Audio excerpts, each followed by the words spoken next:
20h, bonsoir et bienvenue à tous. La diplomatie béninoise multiplie ses horizons. Le président de la République a reçu 4 nouvelles lettres de créance d'ambassadeurs et de nouvelles pistes sont explorées pour fructifier davantage les domaines de coopération. Journée internationale des personnes handicapées. Au Bénin, la ministre des Affaires étrangères ratisse large pour impacter les centres d'accueil, sensibiliser sur la nécessaire inclusion professionnelle et sociale des personnes handicapées est son objectif. Et puis la douane béninoise œuvre fortement pour renforcer la coopération avec les douanes nigérianes. Un important lot de riz prohibé saisi a été incinéré à Ifani. Voilà pour le sommaire, les détails dans un court instant. 4 nouveaux ambassadeurs accrédités au Bénin ont remis ce matin leur lettre de créance au chef de l'État. Il s'agit de l'Indonésie, de la République tchèque, de la République du Congo et du Canada. Avec le président Patrice Talon, les nouveaux ambassadeurs ont discuté de la bonne forme des relations diplomatiques entre le Bénin et leurs différents pays. Puis, ils ont jeté des bases de réchauffement de la coopération dans plusieurs domaines. Jérôme Mungo. Le nouvel ambassadeur de la République tchèque près le Bénin, Marek Skolil, est né le 7 mars 1962. Titulaire d'une maîtrise de psychologie de l'Université Paris X Nanterre en 1985 et d'un DESS, métier de formateur intervenant de l'Université Paris 9 Dauphine en 1987, il a enseigné pendant une année à l'École supérieure de gestion de Paris. Entré au ministère tchèque des Affaires étrangères en tant que conseiller, il a gravi des échelons et occupé plusieurs postes de 1993 à 2016. Avant sa nomination en qualité d'ambassadeur extraordinaire et plénipotentiaire de la République tchèque près le Nigeria avec juridiction sur le Bénin, son Excellence Marek Skolil était conseiller spécial au département du Proche-Orient au ministère tchèque des Affaires étrangères. L'agriculture, l'industrie mécanique et la sécurité seront les principaux domaines du renforcement de coopération entre nos deux pays. Le chef de l'État a indiqué un certain nombre de pistes. Nous avons échangé là-dessus dans les domaines qui nous semblent les plus porteurs, le domaine de l'agriculture et de l'agroalimentaire avec un niveau d'excellente qualité de l'industrie mécanique dans l'agriculture tchèque. Donc ça, c'est quelque chose que nous allons explorer. Mais nous avons bien entendu aussi parlé de nos relations, et tout d'abord de nos relations politiques, du domaine sécuritaire et de la coopération que nous pourrions développer dans ce secteur. Et finalement, nous avons évoqué également un domaine qui semble d'importance pour un pays aussi jeune en termes de composition démographique comme le Bénin, à savoir la jeunesse et la formation professionnelle secondaire. Là aussi, c'est un domaine où nous allons regarder ce que éventuellement nous pourrons apporter, nous pourrons échanger dans l'intérêt des deux pays. Ambassadeur désigné de la République d'Indonésie près le Bénin avec résidence à Abuja au Nigeria, Dr Uzra Indra Arahap est né le 11 août 1959 et titulaire d'un doctorat en sciences politiques, d'un master en sciences et d'une licence en sciences politiques obtenue à l'université Malang en Indonésie. Il eut un parcours professionnel riche au sein de l'armée nationale d'Indonésie où il a occupé plusieurs postes. Dr Uzra Indra Arahap a reçu plusieurs distinctions honorifiques. Médaille présidentielle des anciens combattants dans le cadre des opérations de maintien de la paix. Médaille des 32 ans de service. Médaille du commandement militaire du mérite. Et enfin, médaille des forces de protection des Nations Unies. Âgé de 59 ans, il est marié et père de 3 enfants. Les relations entre le Bénin et l'Indonésie sont fructueuses. De ces échanges avec le président Patrice Talon, il est envisagé le réchauffement de l'axe Jakarta-Cotonou dans plusieurs domaines, notamment le commerce, l'agriculture et la culture. Indonesia and Benin very good relationship. La relation entre l'Indonésie et le Bénin est une très bonne relation de coopération. Les différents axes de coopération entre le Bénin et l'Indonésie touchent le secteur du commerce, touchent le secteur de l'agriculture, de l'éducation, ou le domaine de l'éducation mutuelle également, et le secteur de la culture. Et en dehors de cela, l'Indonésie dispose de ressources qui pourraient être favorables effectivement au Bénin. Et donc le Bénin également dispose donc de richesses naturelles qui pourraient aussi intéresser l'Indonésie. Both countries.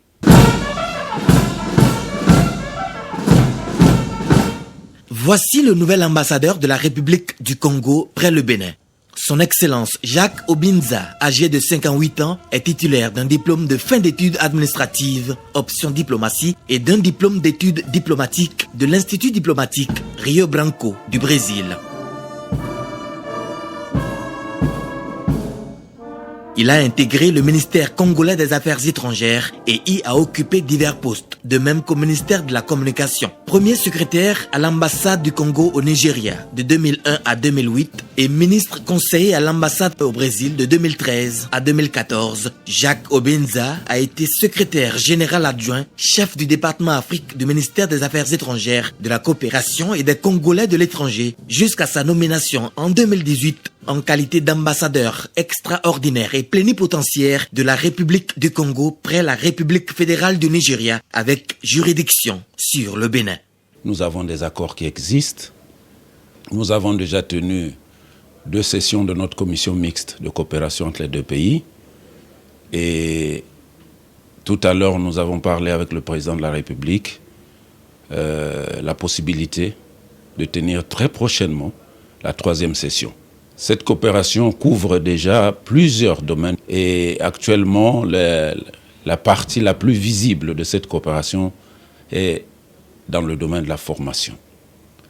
Vous pouvez constater qu'à Cotonou, plusieurs Congolais ont été formés ici, sont dans les écoles de formation ici. Il y a aussi la coopération militaire qui est très agissante et nous avons des 2 côtés des étudiants stagiaires militaires au Congo, béninois au Congo et congolais au Bénin. À la dernière commission mixte, nous avons fait le point, identifié d'autres domaines de coopération. Je vous dis qu'il y a déjà des accords en matière de tourisme, en matière d'environnement, en matière d'éducation. L'université Aboumé Calavi a un partenariat avec l'université Marion Ngouabi. Et nous avons aussi d'autres domaines, comme la microfinance. Nous avons identifié parmi les domaines dans lesquels nous devons travailler. La dernière lettre de créance présentée au président Patrice Talon est celle de la nouvelle ambassadrice du Canada près le Bénin avec résidence à Ouagadougou au Burkina Faso.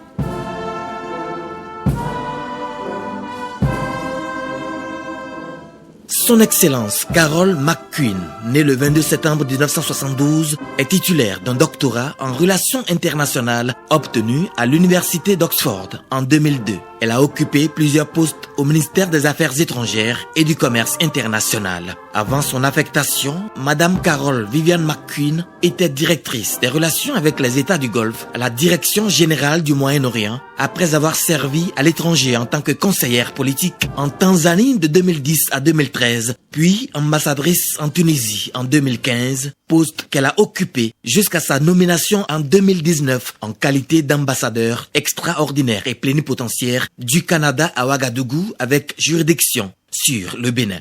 De ces échanges avec le président Patrice Talon, on retient qu'un fort accent sera mis sur les relations diplomatiques bénino-canadiennes dans le secteur privé et la sécurité régionale. J'ai eu l'occasion de rencontrer votre président, très dynamique, et nous avons discuté de comment les relations entre le Canada et le Bénin sont extrêmement chaleureuses. Nous sommes des pays amis qui partagent des valeurs en commun. Il nous a parlé de sa priorité de faire accroître l'économie du Bénin, qu'il est intéressé par l'investissement privé. Donc, nous avons discuté un peu de comment nous, de notre notre côté, on pourrait encourager une présence plus forte du Canada ici, peut-être au niveau de l'énergie ou au niveau d'éthique. Nous avons aussi beaucoup discuté de la situation régionale, de la sécurité régionale. Et là encore, j'ai vu comment le Bénin est très engagé à voir comment eux, avec les autres pays du CEDEAO, pourraient s'impliquer davantage pour aider les pays du Sahel. Et bien sûr, on a aussi discuté un peu de nos projets de développement. Le Canada est un grand partenaire financier et technique. Nous travaillons dans plusieurs domaines, la santé, la croissance inclusive pour tous et toutes. Et nous nous sommes mis d'accord de continuer à collaborer afin d'avoir des relations gagnantes qui permettent à nos deux pays et au peuple de nos deux pays de bien vivre chez eux. Donc, c'était vraiment une rencontre très chaleureuse et très magnifique. Le vote au Bénin de la loi au profit de la représentativité des femmes en politique n'a pas échappé à la diplomate canadienne. J'ai félicité votre président par rapport à cette décision qui va créer, grosso modo, un quota pour les femmes dans votre Parlement. C'est extrêmement important que les femmes soient dans les corridors de pouvoir pour pouvoir influencer les décisions et la politique publique liée aux femmes et aux jeunes filles. Je vois que votre président a vraiment un dynamisme. Il veut vraiment transformer votre pays vers le mieux et s'assurer que tout le monde, tous les citoyens et citoyennes puissent s'épanouir et travailler pour que le pays va mieux. Ces 4 nouvelles accréditations viennent renforcer les relations de coopération bilatérale entre le Bénin et les partenaires au développement. Porto Novo, la capitale du Bénin, sous l'égide du Parti du Renouveau démocratique, a rendu des hommages mérités à l'un de ses dignes fils, le président Joseph Sourou Migan Apiti. Qu'il vous souvienne, le 3 décembre dernier, cela faisait exactement 30 ans que l'homme a tiré sa révérence. Adrien Oumbedi, président du PRD, le Parti du Renouveau démocratique, au domicile de feu Joseph Marcelin Sourou Migan Apiti, au quartier Adjinan dans le 3e arrondissement de Porto-Novo. Une présence qui se justifie aux côtés de personnalités diverses de la ville venues rendre des hommages à un digne fils du pays, mais aussi du continent africain, considéré comme le père de l'ancêtre du PRD, défini jadis comme étant le parti républicain du Dahomey. Né le 8 avril 1913 à Porto-Novo, l'expert comptable de profession proclame la République du Dahomey et son appartenance à la communauté de l'Afrique occidentale française le 4 décembre 1958 et en devient du coup le président du Conseil du gouvernement. Un gouvernement qui va conduire le pays à l'indépendance moins de 2 ans plus tard. C'est donc la mémoire d'un homme politique prudent et averti, puis à un panafricaniste convaincu que Porto-Novo honore ce 3 décembre, soit 30 ans jour pour jour après sa disparition. Il nous a appris, avec beaucoup de force, à ne pas être insensible quand on voit la douleur, quand on sent ici et là l'odeur de la mort face à l'oppression du désespoir, de la faim, de la maladie. Il nous a appris à agir. Il nous a appris la tolérance, la patience, Sourou, la sérénité dans l'adversité, l'humilité, le courage, le respect de la parole donnée. Autant de qualités qui ont valu à Joseph Marcelin Sourou Migan Apiti la sympathie du grand nombre. Je voudrais que nous exultions de joie pour ce que le président Apiti représente pour notre pays. En effet, la prière de Jésus et son action de grâce sont la contemplation de ce que le Père réalise dans le cœur des hommes, dans le cœur de ceux-là à qui les apôtres avaient prêché. Avec Jésus, nous découvrons ainsi qu'il y a l'œuvre de Dieu dans l'invisible des apparences. Apprendre à contempler cette œuvre du Père dans le cœur de tout homme nous met en profonde communion avec lui et nous donne de nous connaître en son Fils. Pour les héritiers politiques du président Joseph Marcellin Soro Migan Apiti, la tolérance de l'adversaire doit être le maître mot en politique. C'est très important de se souvenir de ceux qui ont fait le combat d'hier, qui ont conduit le Dahomey d'hier à la République et de la République.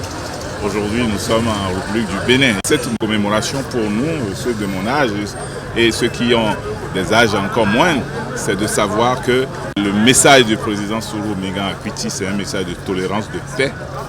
Et nous allons nous efforcer à respecter cette ligne-là. Beaucoup pensent ici que l'histoire de Porto-Novo et celle de Joseph Marcellin Soro Migan Apiti sont liées. C'est ce qui expliquerait peut-être le monde qu'a drainé cette commémoration des 30 ans du décès de l'homme. Le quotidien du service public La Nation vient de lancer son application mobile, La Nation Bénin Mobile.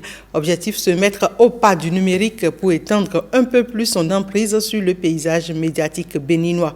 Et le lancement officiel de ce nouveau produit s'est déroulé ce jeudi 5 décembre en présence de différentes autorités politico-administratives. Bruno Kotekbo, Estelle Dokponou pour d'autres détails. Voici l'interface. L'application mobile La Nation Bénin Mobile. Après 50 ans d'existence, un nouveau tournant dans la vie du quotidien du service public. C'est pour marquer d'un cachet spécial ce cinquantenaire que la Direction générale de l'Office national d'imprimerie et de presse ONIP a concocté cette innovation. Nous sommes très bien accompagnés parce que nous avons eu l'honneur d'avoir, dans un passé récent, Madame la ministre de l'économie numérique et de la communication, qui, à travers son leadership, nous a fait remarquer qu'il fallait nous coller à la réalité en saisissant l'opportunité que représente le numérique aujourd'hui pour marquer définitivement l'esprit de nos lecteurs. Connu d'abord sous les vocables de Dao Express puis Eouzou, voici que La Nation poursuit sa mutation dans le temps, même après ses noces d'or. On ne devient pas vieux pour avoir vécu un certain nombre d'années. On devient vieux parce qu'on a déserté son idéal. Et quand on se réfère à notre quotidien national, il est très loin d'avoir renoncé à son idéal. Et c'est pour ça que même après 50 ans, il est encore capable d'innover, d'inventer, de se réinventer. Félicitations à vous, Monsieur le ministre, et à toute l'équipe de l'ONIP, en commençant par le directeur général, qui a compris que la digitalisation est un processus qui est bénéfique pour toute entreprise et que même quinquagénaire, on peut s'inscrire dans la dynamique de la modernité et de l'adoption des usages numériques. Pour le ministre de la Communication, ce progrès vient couronner le dynamisme de l'autorité en charge du numérique qui a conduit le processus. Grâce à cette application mobile, le réseau de lecteurs va s'accroître dans tout le monde avec son lot de défis à relever.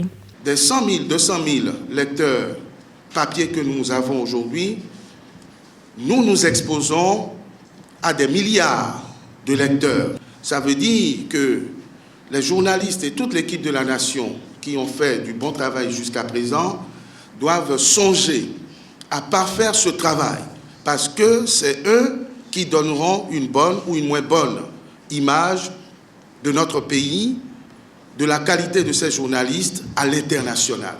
Et je crois qu'il incombe à M. le directeur général de l'ONIP et à toute son équipe de veiller à ne pas nous exposer, de veiller à la valorisation et au renforcement des ressources humaines et des capacités. Un cap passé et de nouveaux défis à relever. L'ONIP doit pouvoir profiter de cette opportunité pour rechercher un modèle économique plus compatible avec cette numérisation en marche. Mais en attendant, place au téléchargement de l'application La Nation Bénin Mobile. Le gouvernement du président Patrice Talon gagne du terrain dans la lutte contre l'obscurité dans les zones reculées du Bénin. Dernier exploit en date, les villages de Montero dans la commune de Savé, département des Collines, puis à Lafiarou et Koda-Agbassa dans la commune de Tchaourou, département du Borgou. Plus de précisions dans ce reportage signé Brice Chibozo et Jérôme Humbo. 3, 2, 1... et puis 0. C'est un transformateur de 100 kVA raccordé au réseau de la SBEE ici à Monteo, village de Savais qui suscite la joie des populations. Monteo a tendu la main, comme le signifie le nom. Et notre papa, son Excellence Patrice Talon, a répondu et nous a donné le plus grand cadeau en matière de sécurité des personnes et des biens. Je suis sûr que tout ce qu'on a réalisé ici ne satisfait pas encore complètement vos besoins. C'est pour cela que votre main est toujours tendue. Alors, prouvez que cette main est tendue en faisant massivement ces abonnements et ça va nous encourager à réaliser encore beaucoup d'autres choses. Le ministre de l'Énergie a particulièrement instruit pour que les écoles, les collèges, le chef-lieu d'arrondissement, le centre de santé de Monteo soient branchés gratuitement.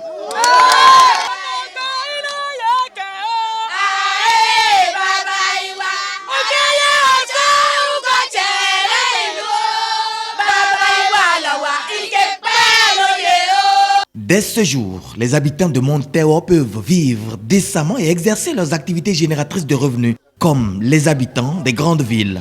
Avant, on avait appris que c'était à 92 500. J'avais mobilisé, il avait une quarantaine déjà. Et comme c'est à 50 000 maintenant, vous voyez que ça serait le triple ou le quadruple. Non, vraiment, je suis tellement content. Je ne fais que remercier le gouvernement de M. Patrice Talon. Oui, parce que je suis tellement content de lui. Tout ce qu'il a fait, vraiment, que Dieu l'aide à faire tout ce qu'il veut faire pour le Bénin. Ani ìlú wa ti dá parce que a kò pensé fọ ní àwọn ìlú eke bẹ́ẹ̀ àlè yìí ní àdúpẹ́ lọ́wọ́ wín àdúpẹ́ lọ́wọ́ ìjọba Talon àdúpẹ́ ló pọ̀ òní iye wọn àti òní ọ̀nà vraiment inú wa dùn inú ògbólú dùn donc ńgbà wọn tó diminue owó yìí eke báyìí fọ ní pípọ̀ ipò òní ọ̀hún yìí kìtìlẹ̀ ọ̀hún sáyé tí kìtìlẹ̀ bàkàn tí ọ̀hún kọ́ gbà sí. ọmọ àwọn kọ̀wé bon à ń ká wò télé à ń ká kí rádíò oríire ni.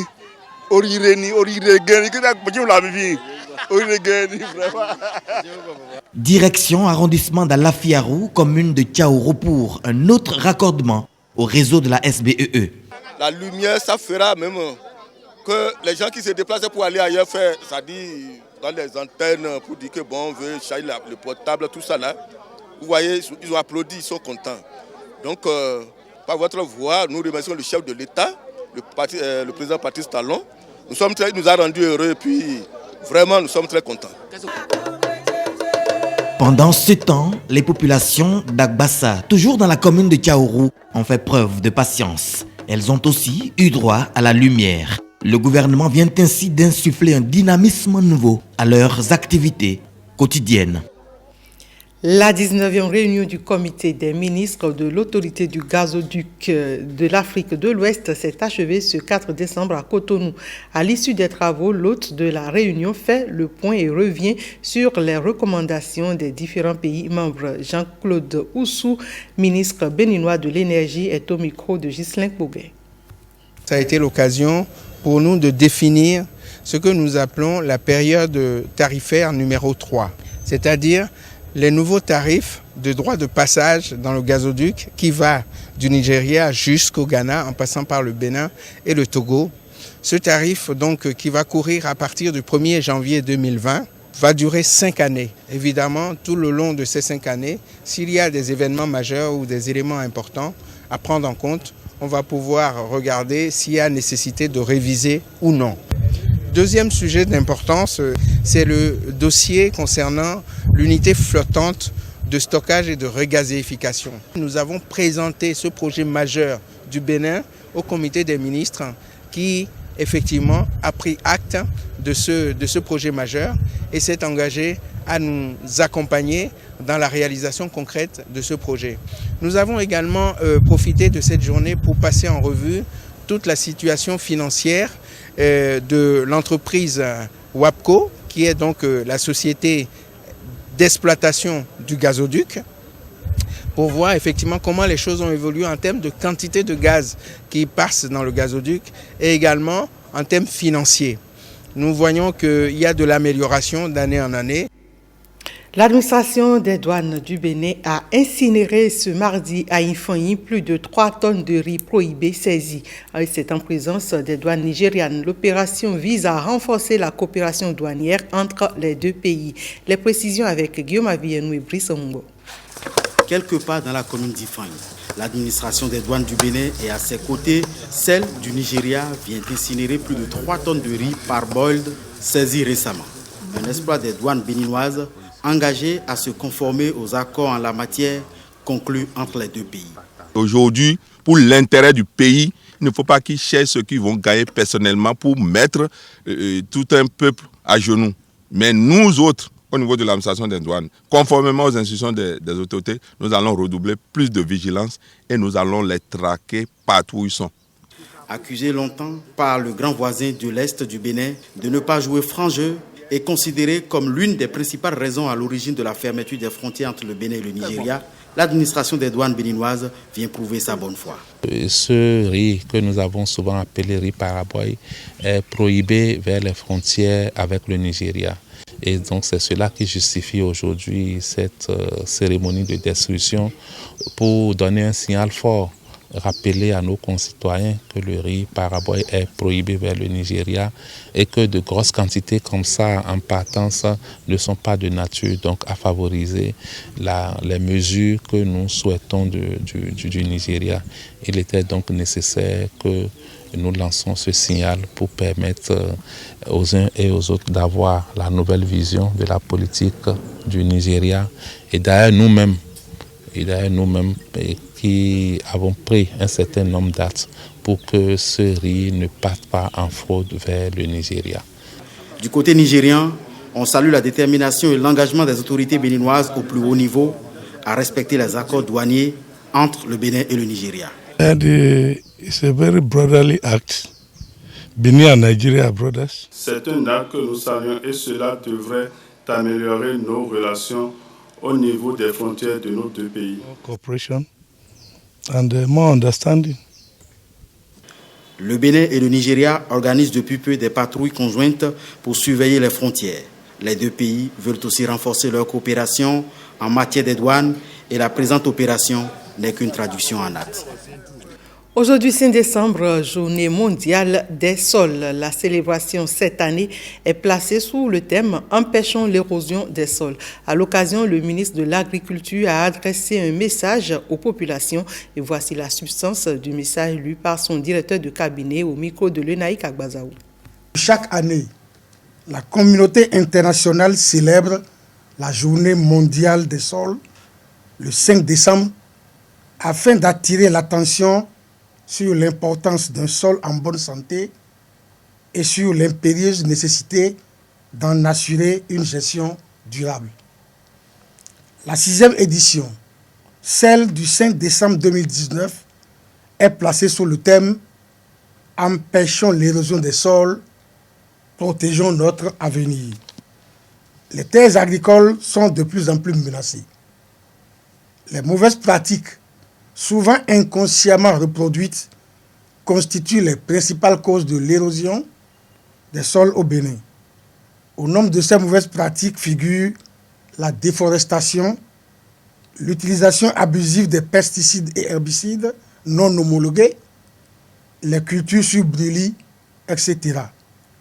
Face à ces menaces, nous ne saurons rester indifférents. C'est d'ailleurs pourquoi le gouvernement de son Excellence, le président Patrice Talon, a mis en place un dispositif de suivi permanent de l'environnement et de lutte contre les activités dégradantes des terres. C'est ici pour moi l'occasion de remercier les partenaires techniques et financiers, particulièrement la GIZ, l'Agence française pour le développement, qui accompagne le Bénin à l'occasion de cette 6e journée mondiale des sols. Le gouvernement réaffirme une fois encore sa conviction, à savoir que protéger et réhabiliter les terres agricoles dégradées est une priorité nationale. Fin de la Foire nationale des technologies agricoles du Bénin ce mercredi 4 décembre. La cérémonie officielle de clôture s'est déroulée sur l'esplanade extérieur du stade de l'Amitié Général Mathieu Kérékou et plusieurs innovations dans le domaine de la transformation des produits agricoles ont été distinguées à l'occasion. Ghislain Bouguet, Évariste Zomanou pour le reportage. C'est fini. Exposants et forains plient bagages. La deuxième édition de la Foire nationale des technologies agricoles du Bénin a vécu.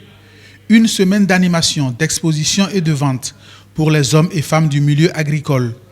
Une semaine pour atteindre les objectifs fixés par le programme cadre pour la diversification agricole PROCAD. L'objectif fixé à la FONATECA a été atteint. Celui d'être parvenu à créer un cadre d'échange entre le public et les acteurs du secteur agricole, puis entre les acteurs eux-mêmes.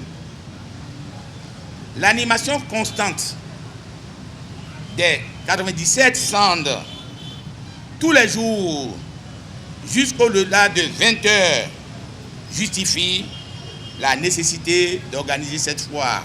La Foire nationale des technologies agricoles du Bénin s'impose comme un outil dans la politique de diversification et de renforcement de l'agriculture béninoise. L'amélioration de la compétitivité de notre agriculture est plus qu'une nécessité pour mieux assurer un meilleur positionnement et un accès facile de nos productions et de nos produits aux marchés régionaux et internationaux.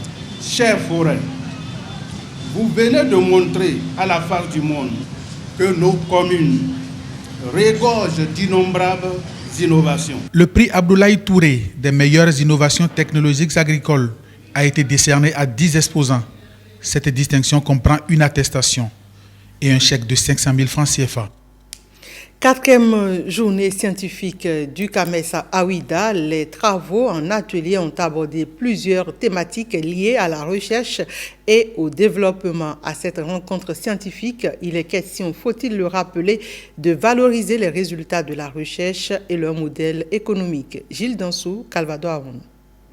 Quatrième édition des journées scientifiques du CAMES, Conseil africain et malgache pour l'enseignement supérieur. Les chercheurs poursuivent les travaux à l'IRSP de Ouida. Plusieurs thématiques sont abordées dans différents ateliers. Santé, changement climatique, sécurité alimentaire, biodiversité, gouvernance et développement, innovation technologique, etc. Autant de thématiques qui visent à stimuler la recherche dans un monde globalisant. Aujourd'hui, nous avons constaté que les résultats que les chercheurs développent, la plupart de ces résultats ne parviennent pas aux bénéficiaires directs qui sont les producteurs ou les acteurs ou les entrepreneurs de développement. Et donc, qu'est-ce qu'il faut faire dans un nouveau système de partenariat pour que les résultats de la recherche soient mis à disposition des producteurs ou des acteurs de développement au niveau africain? Pour le développement des pays, la recherche scientifique est quelque chose de fondamental et en même temps, il faut peut-être une recherche qui est plus en emprise avec la société civile, les opérateurs techniques, les paysans, les industriels. Et il faut que cette science soit vraiment communicante et en relation avec les acteurs qui sont sur le terrain. Et souvent, on se rend compte que de plus en plus, les chercheurs publient en anglais, publient dans des grandes revues. Et en fait, ces chercheurs pensent plus à leur carrière de scientifique, d'enseignant-chercheur, qu'avoir une réelle emprise de la recherche qui se fait ici en Afrique avec la société dans laquelle ils vivent. Le ICERCO dans la mise en œuvre de la pédagogie active et innovante au Bénin, un sujet d'actualité. Il faut un écosystème d'innovation, c'est-à-dire que l'université ne doit plus rester isolée. Il faut que l'apprenant soit impliqué dans un parcours qui l'implique dans la communauté. Et ça, c'est important parce qu'on n'apprend pas parce qu'on nous a demandé d'apprendre un cours de physique, ou bien d'anglais, ou bien de biologie. Okay? On apprend parce qu'on est impliqué, on apprend parce qu'on a un projet en face de soi. Et plus le projet résout des problèmes dans la communauté, plus je me sentirai utile. Non seulement je travaille pour faire plaisir à mon professeur, mais je travaille aussi pour être utile à ma communauté. Et donc, cela demande donc qu'on mette en place un dispositif, notamment en termes d'ateliers de fabrication, de Fab Lab, de relations avec les communautés, d'intervention avec les professionnels, mais aussi donc d'équipement de prototypage, parce que l'idée, au fait, finalement, c'est que l'étudiant puisse passer de l'étape simplement où reçoit quelque chose en termes de connaissances, mais qu'il transforme cela et qu'il applique cela pour être plus créatif, pour transformer en fait cette créativité en produit, en service réel pour la communauté. La crème de la recherche ainsi en pleine réflexion à l'IRSP. En clap de fin de ces 4e journées scientifiques du CAMES ce mardi à Ouida, plusieurs enseignants-chercheurs ont été distingués. Et parmi eux, Alain Kakochichi, président directeur général du groupe CELCO. Reportage. Des pouvoirs qui nous sont conférés par l'accord. Alain Kapochichi, désormais officier de l'Ordre international des palmes académiques du CAMES. Une distinction honorifique prévue par les tests du Conseil africain et malgache pour l'enseignement supérieur. Elle vient couronner les services rendus à l'enseignement supérieur en Afrique. Je voudrais remercier tous ceux qui ont contribué à ce que cette décoration soit transmise. Je voudrais remercier le secrétaire général du CAMES. Je remercie Madame la ministre de l'Enseignement supérieur, Madame Yahi Eleonore, qui pour nous est une véritable maman, qui a envie d'accompagner l'enseignement supérieur et ça doit se faire du moins avec l'ensemble des acteurs. Tout comme lui, ils sont près d'une quinzaine à recevoir ces distinctions dans différents grades. Ces 4e journées scientifiques du CAMES ont été également consacrées à plusieurs thématiques, dont l'innovation technologique dans les écoles d'enseignement supérieur. Tout ceci pour faire face aux défis du développement en Afrique. Il est important de savoir que nous devons de plus en plus mettre l'innovation au cœur du développement. Et je pense que tous les acteurs l'ont rappelé aujourd'hui.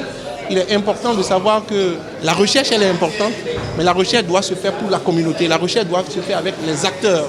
Et j'ai noté qu'il serait important, effectivement, de dynamiser les centres de recherche dans l'espace CAMES, d'orienter les recherches vers les problématiques et les problèmes qui minent les populations, de faire en sorte que les équipes de recherche ne soient pas cloisonnées, de dynamiser les programmes thématiques de recherche dans la démarche d'une nouvelle gouvernance, de valoriser l'usage d'éthique au sein de nos différents travaux de recherche, de rendre un peu plus visible à l'échelle internationale les travaux de recherche, d'initier une expertise pédagogique numérique et d'insister sur l'assurance qualité ainsi que le suivi de nos différents diplômés. Des recommandations qui vont servir de boussole pour dynamiser la recherche scientifique. Le but étant de prouver que l'Afrique est capable de prendre son envol grâce à la science et à l'innovation. La ministre des Affaires sociales et de la microfinance s'est rendue dans l'après-midi de ce mardi à Kassato et dans le centre de formation avec les personnes handicapées. Véronique Toinfode-Mewanou a communié avec ses pensionnaires. Occasion pour elle de revenir sur la nécessaire inclusion professionnelle et sociale des personnes vivant avec un handicap. Nikano Kouvi. Des tricycles et des vivres pour les pensionnaires du centre de formation professionnelle des personnes handicapées d'Akassato. Un acte charitable conjoint du service des sœurs pour la promotion humaine des oblates catéchistes, petites servantes des pauvres et des ONG Regard Fraternel et Chrysalide. À la reconnaissance des bénéficiaires, le ministre des Affaires sociales mêle sa voix. J'adresse une fois encore mes remerciements aux sœurs de la congrégation OCPSP, aux membres des ONG Regard Fraternel et Chrysalide. Je voudrais également profiter de cette occasion pour lancer un appel aux personnes de bonne volonté afin qu'elles puissent accompagner le gouvernement dans sa vision de permettre aux personnes souffrant de handicap de disposer de moyens nécessaires à leur épanouissement. Le geste est une suite presque logique de la collaboration entre les donateurs et le centre bénéficiaire, lesquels rêvent au-delà de ce don une participation effective des personnes handicapées au développement de leur communauté. Cet événement, loin d'être une journée de réjouissance, reste une occasion de réflexion et de prise de décision en faveur de cette couche vulnérable. Regard fraternel, l'ONG La Chrysalide et le service des Sœurs pour la promotion humaine, des Oblates catéchistes Petites Servantes des pauvres, voudraient réaffirmer leur ferme désir de venir en complémentarité à tout ce que fait l'État béninois pour l'épanouissement des personnes handicapées dans notre pays. Des exhortations et des propos qui dressent le lit à la piqûre de rappel de Véronique Toyin-Fodé Mewanou sur le nécessaire besoin de l'inclusion professionnelle et sociale des personnes vivant avec un handicap. Les personnes vivant avec un handicap font partie intégrante de notre société et méritent toute notre attention et considération. Elles ne doivent surtout pas être stigmatisées car elles apportent une valeur surajoutée au développement socio-économique de notre pays. Je nous invite donc à œuvrer dans ce sens afin de permettre à nos frères et sœurs de mettre à la disposition de notre pays leurs potentialités. Le thème de cette 24e journée internationale des personnes handicapées est promouvoir la participation des personnes handicapées et leur leadership. Un rappel à l'action qui concerne chacun et tous.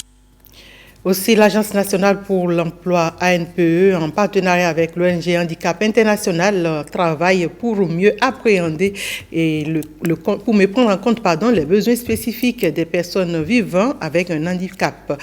À cet effet, les travaux ont été effectués à l'antenne départementale de l'ANPE de l'Atlantique et au niveau de l'antenne du littoral pour faciliter l'accès. Une équipe de la rédaction était avec les responsables du projet pour faire le constat. Agence nationale pour l'emploi ANPE, antenne de l'Atlantique à Ouida. À l'extérieur comme à l'intérieur du bâtiment, tout un dispositif est mis en place au profit des personnes vivant avec un handicap. L'objectif ici, c'est de faire en sorte que une personne qui vient à nos services n'ait pas besoin forcément d'aide avant d'y accéder. Et c'est cela que vous constaterez à travers d'abord cette implantation, l'implantation de cette rampe, où une personne qui se trouve par exemple dans une chaise roulante a la possibilité déjà de passer depuis les pavés jusqu'à l'enceinte de l'ANPE, l'antenne de l'Atlantique. C'est de la même façon que celui qui est handicapé visuel, avec sa canne blanche, a la possibilité d'y accéder. À l'antenne du littoral à Cotonou, le même dispositif a été réalisé. Bande de guidage, flèches d'orientation, support d'appui dans les toilettes, rien n'a été oublié. Les exigences du projet Emploi et Handicap piloté par l'ANPE et l'ONG Handicap International sont respectées. C'est un projet qui vise à accompagner l'ANPE à mieux s'ouvrir aux personnes handicapées. Elle le faisait déjà. Mais l'idée ici, c'est vraiment de l'amener à développer des outils innovants, des techniques, des pratiques inclusives qui puissent permettre aux personnes handicapées d'avoir un meilleur accès au programme de l'ANPE, aux locaux de l'ANPE, à la communication de l'ANPE et finalement au service de l'ANPE. Que cette inclusion qui est voulue par le Bénin aujourd'hui à travers les ODD, à travers le PAG et tout ça, puisse se traduire sur le terrain à travers des actes pratiques faits par des acteurs locaux et qui prennent en compte vraiment les standards internationaux en termes d'inclusion et d'accessibilité. Et c'est ça tout le défi qu'on essaie de relever avec l'ANPE. Les travaux vont s'étendre progressivement aux autres antennes de l'Agence nationale pour l'emploi. Une bonne nouvelle pour ces membres de la société qui sont au devant de la scène chaque 3 décembre, Journée mondiale des personnes handicapées. Et une bonne nouvelle qui met un thème à cette édition. Merci mesdames, messieurs de l'avoir suivi. À 23h30, retrouvez Awa Sherif pour la dernière édition.